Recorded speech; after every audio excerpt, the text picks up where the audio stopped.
महाभारत का भयंकर युद्ध चल रहा था। लड़ते लड़ते अर्जुन रण क्षेत्र से दूर चले गए। अर्जुन की अनुपस्थिति में पांडवों को पराजित करने के लिए द्रोणाचार्य ने चक्रव्यूह की रचना की।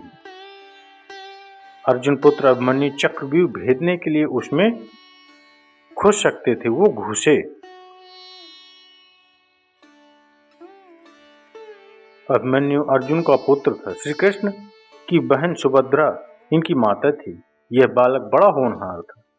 अपने पिता के सारे गुण इसमें विद्यमान थे। स्वभाव से बड़ा क्रोधी था और डरना तो किसी से इसने जाना ही नहीं था। इसी निर्भयता और क्रोधी स्वभाव के कारण इसका नाम निर्भय मन्यु क्रोधी अभिमन्यु पड़ा। अर्जुन ने धनुर्वेद का सारा ज्ञान इसको दिया। अन्य अस्त्र शस्त्र चलाना भी इसने सीखा था। पराक्रम में यह किसी वीर से भी कम नहीं था। 16 वर्ष की अवस्था में ही अच्छे अच्छे सेनापतियों को चुनौती देने की शक्ति और सामर्थ्य इसमें थी। इसकी मुखाकृति और शरीर का डीलडौल भी असाधारण योद्धा का सा था। वृषभ के समान ऊंचे और भरे हुए कंधे थे। उभरा वक्षस्थल था और आंखों में एक जोश था। महाभारत का भीषण संग्राम छिड़ा हुआ था। पितामह धराशायी हो चुके थे। इसके पश्चात गुरु द्रोण ने कौरवों का सेनापतित्व संभाला था। अर्जुन पूरे पराक्रम के साथ युद्ध कर रहा था। प्रपंच अग्नि के समान वह बाणों की वर्षा करके कौरव सेना को विचलित कर रहा था। द्रोणाचार्य कितना भी प्रयत्न करके अर्जुन के इस वेग को नहीं रोक पा रहे थे। कभी कभी तो ऐसा लगता था मानो पांडव कौरवों को कुछ ही क्षणों में परास्त कर डालेंगे। प्रातःकाल युद्ध प्रारंभ हुआ। श्री कृष्ण अपना पांचजन्य फूंकते उसी क्षण अर्जुन के बाणों ने कौरव सेना में हाहाकार मचाने लगता। संध्या तक यही विनाश चलता रहता। दुर्योधन ने इससे चिंतित होकर गुरुद्रोण से कहा, हे आचार्य, यदि पांडवों की इस गति को नहीं रोका गया तो कौरव सेना किसी भी क्षण विचलित होकर युद्ध भूमि से भाग खड़ी होगी। अतः कोई ऐसा उपाय करिए जिससे पांडवों की इस बढ़ती शक्ति को रोका जाए और अर्जुन के सारे प्रयत्नों को निष्फल किया जाए। दुर्योधन की इस प्रकार चिंतित देख गुरु द्रोणाचार्य ने किसी प्रकार अर्जुन को युद्ध भूमि से हटा देने का उपाय सोचा। दुर्योधन के कहने से सशप्तकों ने कुरुक्षेत्र से दूर अर्जुन को युद्ध के लिए चुनौती दी। अर्जुन उनसे लड़ने को चला गया। उसके पीछे से द्रोणाचार्य ने चक्रव्यूह की रचना की और युधिष्ठिर के पास संवाद भिजवाया गया।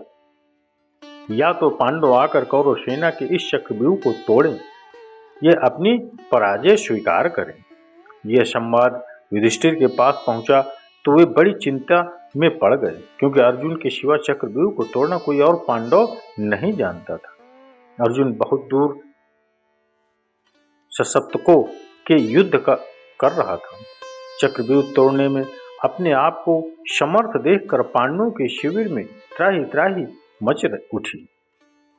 युधिष्ठिर, भीम, धृष्टद्युम्न आदि कितने ही पराक्रमी योद्धा थे जो बड़े से बड़े पराक्रमी कौरव सेनानी को चुनौती दे सकते थे, लेकिन चक्रव्यूह तोड़ने का कौशल किसी को भी नहीं आता था। वह ऐसा व्यूह था जिसमें पहले तो घुसना और उसको तोड़ना ही मुश्किल था और फिर सफलतापूर्वक उसमें से बाहर निकलना तो और भी दुष्कर कार्य था। कौरव सेना के सभी प्रमुख महारथी उस चक्रव्यूह के द्वारों की रक्षा कर रहे थे। जब सभी किंकंत्र व्यक्ति मूढ़ की सभा में बैठे हुए थे और अर्जुन के बिना सिवाय इसके कि वे अपनी पराजय स्वीकार कर लें कोई दूसरा उपाय उनको नहीं सूझ पड़ रहा था, अभिमन्यु वहां आया और सभी को गहन चिंता में डूबा हुआ पाकर युधिष्ठिर से पूछने लगे कि चिंता का क्या कारण है। युधिष्ठिर ने सारी बात बता दी। उसे सुनकर वह वीर बालक अपूर्व साहस के साथ बोला, आर्य, आप इसके लिए चिंता ना करें। दुष्ट कौरवों का यह षड्यंत्र किसी प्रकार भी सफल नहीं हो सकेगा। यदि अर्जुन नहीं है तो उसका वीर पुत्र अभिमन्यु तो यहाँ है। आप दुर्योधन की चुनौती स्वीकार कर लीजिए, मैं चक्रव्यूह तोड़ने के लिए जाऊंगा। अभिमन्यु की बात सुनकर सभी को आश्चर्य होने लगा। एक साथ सबकी नीचे झुकी हुई गर्दनें ऊपर उठ गई। फिर भी युधिष्ठिर ने इसे अभिमन्यु की नादानी ही समझा। उन्होंने पूछा, बेटा, तुम्हारे पिता अर्जुन के सिवा इसमें से कोई भी चक्रव्यूह भेदना नहीं जानता, फिर तुम कैसे इसका भेदन कर सकते हो? हाय, आज अर्जुन होता तो यह अपमान न सहना पड़ता। संध्या काल तक भी वह गांडीव बंधवा नहीं आ सकेगा और पांडवों की यह सेना जिसको लेकर वह प्रचंड वीर अभी तक युद्ध करता रहा है, अपने अस्त्र डालकर कौरवों से पराजय स्वीकार कर लेगी। हाय, यह क्रूर विधाता। यह कहकर युधिष्ठिर अधीर हो उठे। उसी क्षण अभिमन्यु ने सिर की तरफ गरज कर कहा, सिंह की तरह गरज कर कहा, आर्य, आप मुझे बालक न समझे। मेरे रहते पांडवों का गौरव कभी नहीं मिट सकता। मैं चक्रव्यूह को भेदना जानता हूँ। पिता ने मुझे चक्रव्यूह के भीतर घुसने की क्रिया तो बतला दी थी, लेकिन उससे बाहर निकलना नहीं बताया था। आप किसी प्रकार चिंता न करें, मैं अपने पराक्रम पर विश्वास करके चक्रव्यूह को तोड़ूंगा और उससे बाहर भी निकल आऊंगा। आप चुनौती स्वीकार कर लीजिए और युद्ध के लिए मुझे आज्ञा देकर शंख बजा दीजिए। उस दुर्योधन को संदेश भिजवा दीजिए कि वीर धनंजय का पुत्र अभिमन्यु उसकी सारी चाल को निष्फल करने के लिए आ रहा है। कितनी ही बार अभिमन्यु ने इसके लिए हठ किया, पर स्थिति भी कुछ ऐसी थी। युधिष्ठिर ने उसको आज्ञा दे दी। अभिमन्यु अपना धनुष लेकर युद्ध भूमि की ओर चल दिए। उसकी रक्षा के लिए भीमसेन, धृष्टद्युम्न और सात्यकी चले। चक्रव्यूह के पास पहुंचकर अभिमन्यु ने बाणों की वर्षा करना आरंभ कर दिया और शीघ्र ही अपने पराक्रम से उसने पहले द्वार को तोड़ दिया और वह तीर की सी गति से व्यूह में अंदर घुस गया। लेकिन भीमसेन, सात्यकी और धृष्टद्युम्न उसके पीछे व्यूह में नहीं घुस पाए। उन्होंने कितना ही पराक्रम दिखाया, लेकिन जयद्रथ ने उनको रोक लिया और वही से अभिमन्यु अकेला रह गया। अर्जुन का वह वीर पुत्र अद्भुत योद्धा था।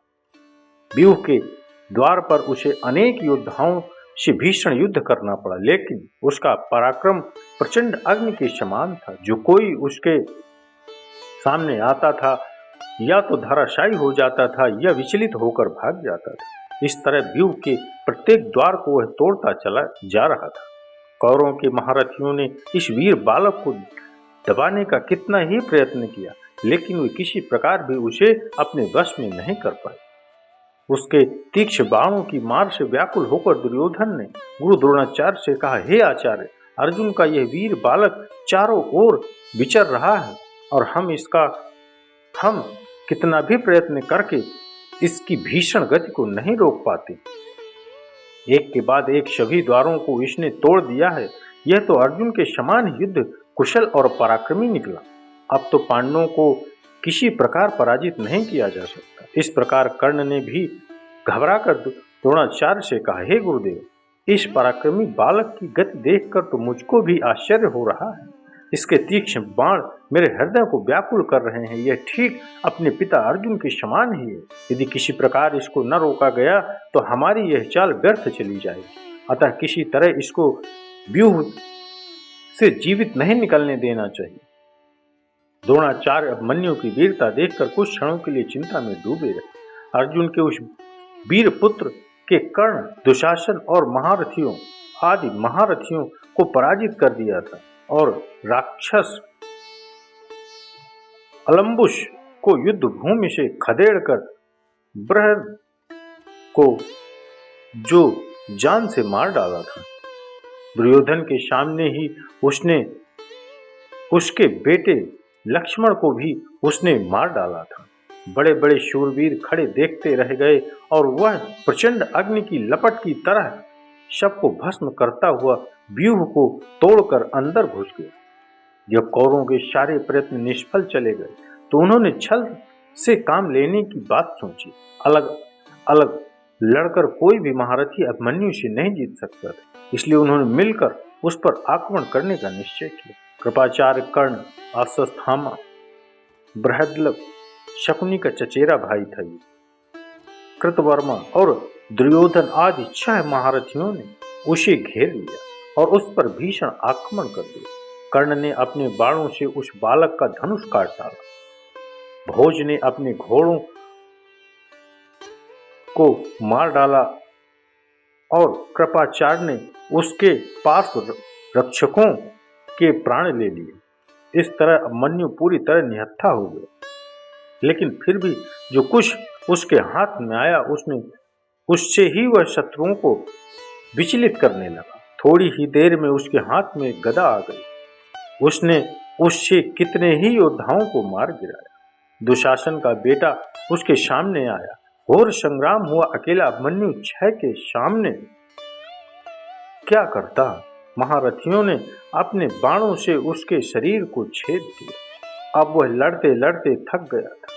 इसी समय दुशासन के बेटे ने आकर उसके सिर पर गदा प्रहार किया, जिससे अर्जुन का वह वीर पुत्र उसी क्षण पृथ्वी पर गिर पड़ा और सदा के लिए पृथ्वी से उठ गया। उसके मरते ही कौरवों के दल में हर्ष ध्वनि उठने लगी। दुर्योधन और उसके सभी साथी इस निहत्थे बालक की मृत्यु पर फूले नहीं समे। किसी को भी उसकी अन्याय से की गई मृत्यु पर तनिक भी खेद और पश्चाताप नहीं था। जब अभिमन्यु की मृत्यु का समाचार पांडव दल में पहुंचा तो युधिष्ठिर शोक से व्याकुल हुए। अर्जुन की अनुपस्थिति में उन्होंने उसके लाल को युद्ध भूमि में भेज दिया था। अब उनके आने पर वे उसको क्या उत्तर देंगे, इसका संताप उनके हृदय को व्याकुल कर रहा था। भीम भी अपने भतीजे की मृत्यु पर रोने लगा। वीर अभिमन्यु की मृत्यु से पांडवों के पूरे शिविर में हाहाकार मच गया। संसप्तकों के युद्ध समाप्त करके जब अर्जुन वापस आया तो वह दुखपूर्ण समाचार सुनकर मूर्छित हो उठा और अभिमन्यु के लिए आर्त स्वर से रुदन करने लगा। श्री कृष्ण ने उसे काफी धैर्य दिया, लेकिन अर्जुन का संताप किसी प्रकार भी दूर नहीं हुआ। प्रतिशोध की आग उसके अंदर से में धधकने लगी और जब तक जयद्रथ को मारकर उसने अपने बेटे के खून का बदला न ले तब तक उसको संतोष नहीं आया। श्री कृष्ण को भी अभिमन्यु की मृत्यु पर कम दुख नहीं था, लेकिन वे तो योगी थे। बालकों की तरह रोना उन्हें नहीं आता था। प्रतिशोध की आग उनके अंदर भी चल रही थी। उन्होंने स्पष्ट कहा था कि अपने भांजे अभिमन्यु की मृत्यु का बदला लिए बिना वह नहीं मानेंगे। अभिमन्यु की स्त्री का नाम उत्तरा था।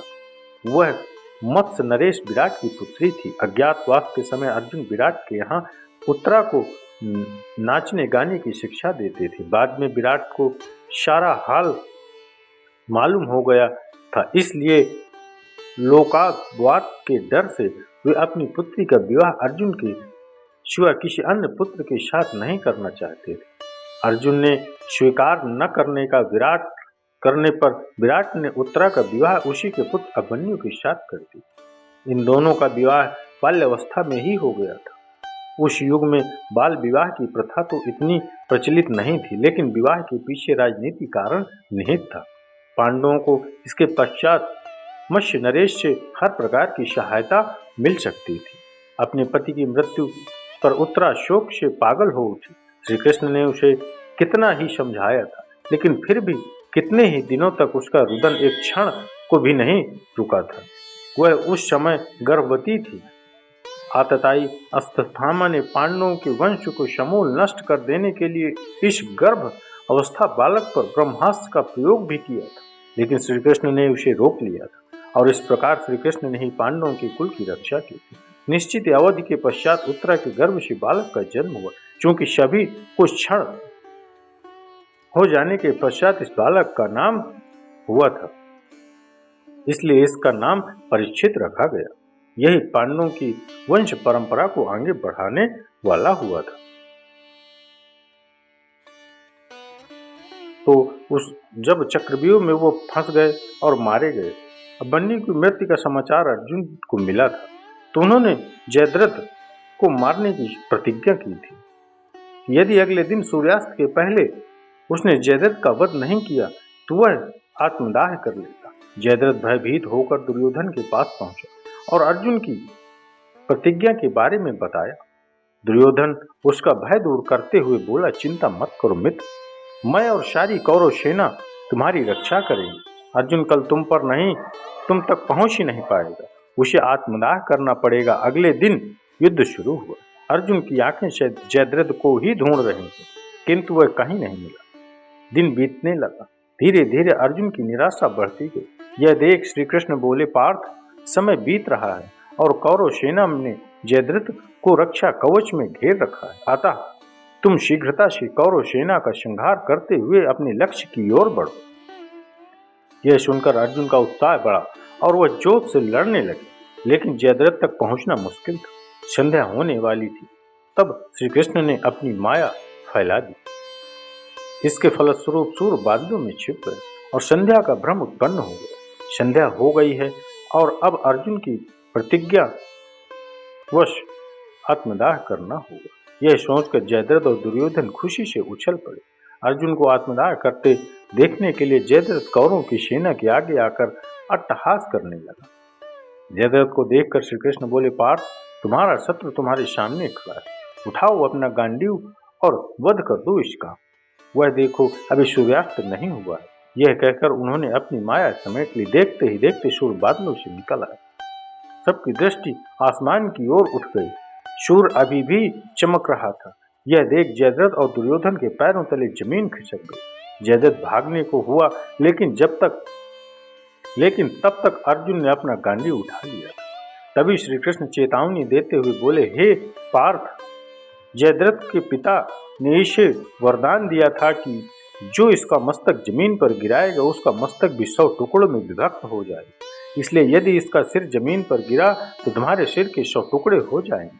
हे पार्थ, उत्तर दिशा में यहाँ से 100 योजन की दूरी पर जयद्रथ का पिता तप कर रहा है।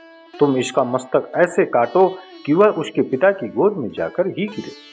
अर्जुन ने श्री कृष्ण की चेतावनी ध्यान से सुनी और अपनी लक्ष्य की ओर ध्यान देकर बाण छोड़ दिया। उस बाण से जयद्रथ का सिर धड़ से अलग कर दिया और उसे लेकर सीधा जयद्रथ के पिता की गोद में जाकर गिरा। जयद्रथ का पिता चौंक कर उठा तो उसकी गोद से ही उसका सिर जमीन पर गिर गया। सिर के जमीन पर गिरते ही उसके पिता के सिर के 100 टुकड़े हो गए। इस प्रकार अर्जुन की प्रतिज्ञा पूर्ण हुई। तो चलिए मित्रों, माताओं, बहनों, मैंने आप सभी भगवत प्रेमियों को महाभारत की अर्जुन की जो प्रतिज्ञा थी और वीर अभिमन्यु की जो गाथा थी, मैंने आपको श्रवण कराई। मित्रों, अगर ये कथा आपको अच्छी लगी हो तो अवश्य एक लाइक करिएगा और कमेंट्स में जय श्री राधे कृष्ण, जय जय श्री राधे कृष्ण अवश्य लिखिएगा।